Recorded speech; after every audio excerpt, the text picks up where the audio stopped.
Kali ini kelompok kami akan menjelaskan materi mengenai akuntansi murabahah atau transaksi berbasis syariah.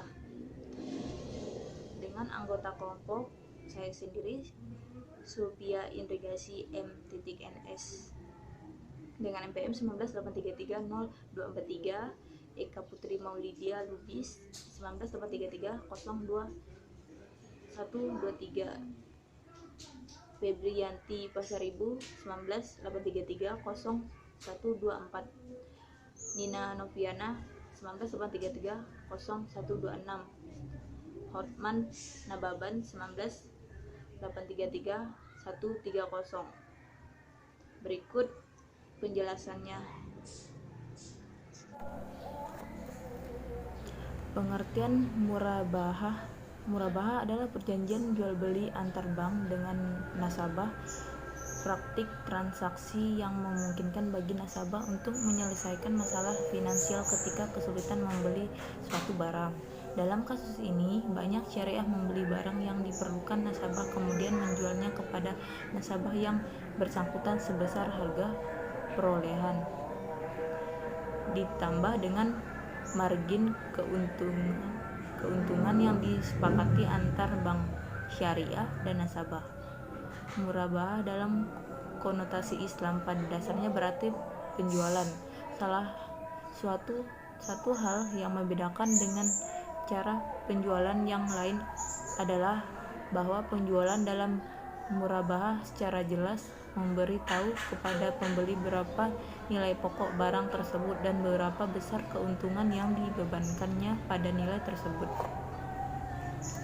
Yang pertama, mekanisme dalam murabahah, yaitu yang pertama, murabahah merupakan salah satu jenis kontrak yang paling umum diterapkan dalam aktivitas perbankan syariah. Murabahah diterapkan melalui mekanisme jual beli barang dengan penambahan margin sebagai keuangan yang akan diperoleh bank. Mekanisme pembiayaan murabahah mempunyai beberapa ciri atau elemen dasar yang paling utama, dan membedakan pembiayaan murabahah dengan kredit konvensional adalah adanya wujud barang sebagai underlying asset of transaction, di mana barang harus tetap dalam tanggungan bank selama transaksi antar bank dan nasabah sebelum selesai. Assalamualaikum warahmatullahi wabarakatuh. Selamat malam, saya Syagita Brusmiring, NPM 198333125 akan melanjutkan presentasi dari teman saya Sulpia Indrigasi. A. Murabahah dengan pesanan. Yang pertama, nasabah akan melakukan akad dengan bank. Kedua, bank akan melakukan pemesanan dan pembelian barang kepada produsen atau supplier. Yang ketiga, bank akan menerima barang dari produsen. Yang keempat, setelah bank menerima barang dari produsen, bank akan menyerahkan barang tersebut kepada nasabah.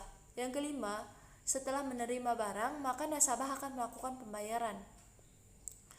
Baru B. Murabahah tanpa pesanan. Murabahah jenis ini bersifat tidak mengikat. 1. Nasabah akan melakukan akad dengan bank.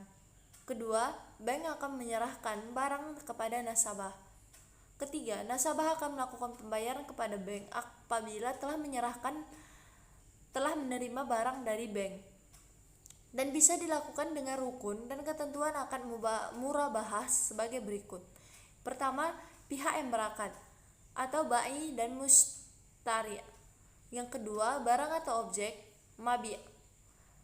Ketiga, harga, saman. Keempat, ijab kabul atau sikhat. Akan dilanjutkan oleh teman saya Eka Putri Maulida Lubis. Terima kasih. Saya Eka Putri Maulida Lubis, NPM 198330123. 2. Implementasi dalam murabahah. Implementasi akad murabahah adalah penerapan akad jual beli barang dengan menyatakan harga, perolehan, dan keuntungan yang disepakati oleh penjual dan pembeli.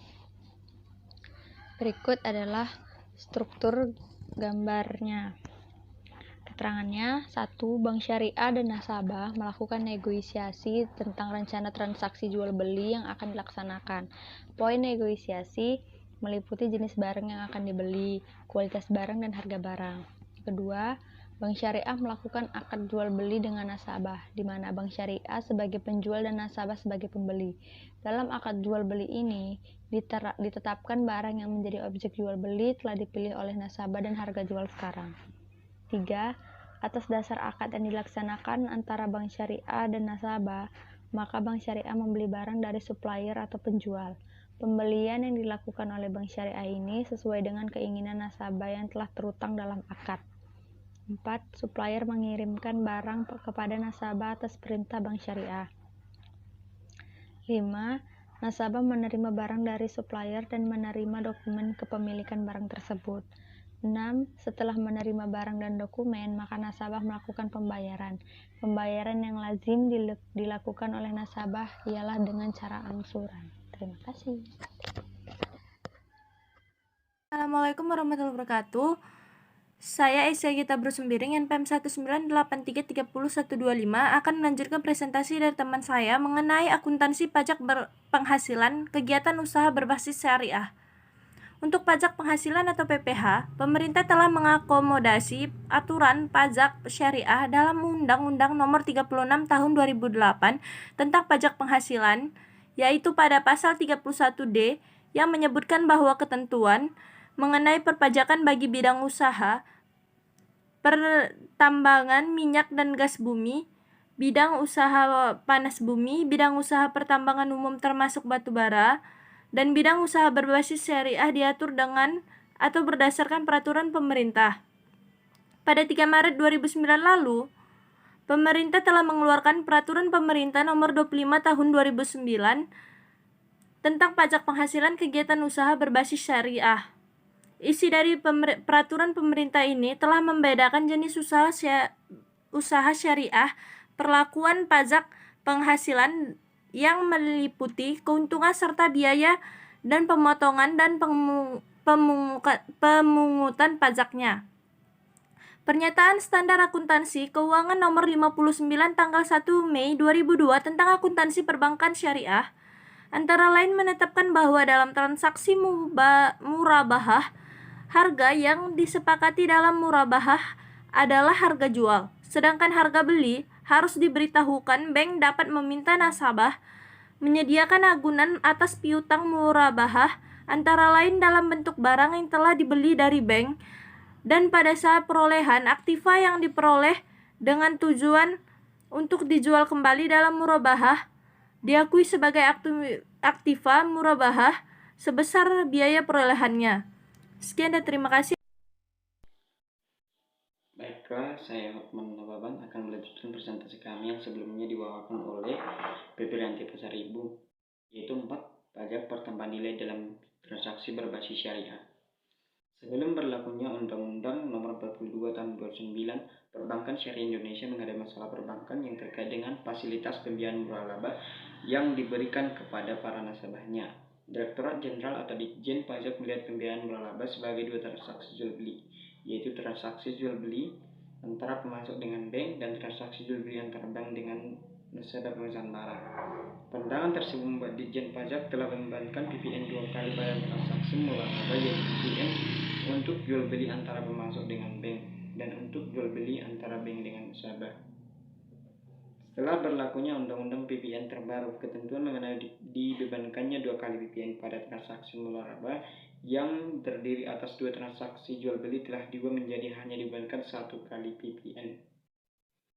Jadi pasal 4 ayat 3 huruf D Undang-Undang Nomor 42 Tahun 2009 Undang-Undang PPN menyatakan bahwa jasa pengimpun dana dari masyarakat berupa giro, deposito, berjangka, sertifikat deposito, tabungan atau bentuk lainnya yang dipersamakan dengan itu merupakan jenis jasa yang tidak dikenai PPN. Dengan demikian, kegiatan penghimpun dana yang dilakukan oleh bank syariah, baik dengan menggunakan akad wadiah maupun mudarabah, tidak dikenakan PPN. Demikian juga kegiatan pembiayaan dengan prinsip jual beli dan pembiayaan dengan prinsip sewa menyewa dan pembiayaan dengan prinsip bagi hasil yang dilakukan oleh bank syariah merupakan penyerahan jasa keuangan yang tidak terhutang PPN.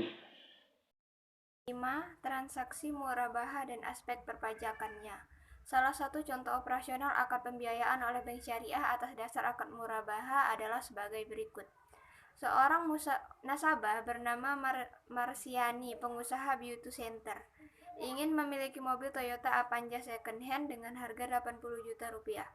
Untuk itu, dia menghubungi bank syariah di mana dia menjadi nasabah dan mohon agar membelikan mobil tersebut dan dia akan membayarnya secara angsuran selama 24 bulan. Setelah permohonan diteliti dan dipelajari, bank syariah setuju membelikan mobil tersebut dan menyerahkannya kepada Marsiani. Bank syariah menetapkan keuntungan 10 juta rupiah selama 24 bulan. Jadi, harga pembiayaan yang disepakati adalah 80 juta rupiah harga pokok ditambah 10 juta rupiah keuntungan, sama dengan 90 juta rupiah. Diangsur selama 24 bulan. Angsuran per bulan adalah 90 juta rupiah dibagi 24 bulan sama dengan 3,75 juta rupiah. Akad tertulis pembiayaan murabahah ditandatangani oleh kedua belah pihak. Jasa perbankan sebagaimana ditetapkan dalam Undang-Undang Nomor 8 Tahun 1983 yang telah diubah terakhir dengan Undang-Undang Nomor 18 Tahun 2000 Pasal 5 huruf D Peraturan Pemerintah Nomor 144/2000 merupakan salah satu jasa yang tidak menjadi objek pajak pertambahan nilai.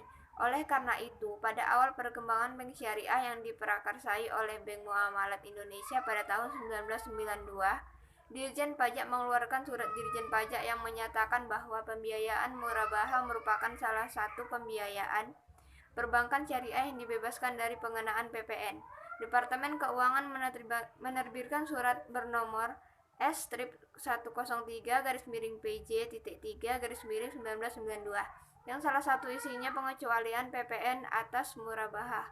Dalam surat tertanggal 12 Mei 1992 itu, salah satu buktinya menyebutkan penyaluran barang kena pajak atau BKP dari pemasok pada BMI dalam rangka penyaluran dana BMI berbentuk pembiayaan modal kerja dan pembiayaan investasi. Tak dianggap sebagai penyerahan kena pajak karena itu tak terutang PPN.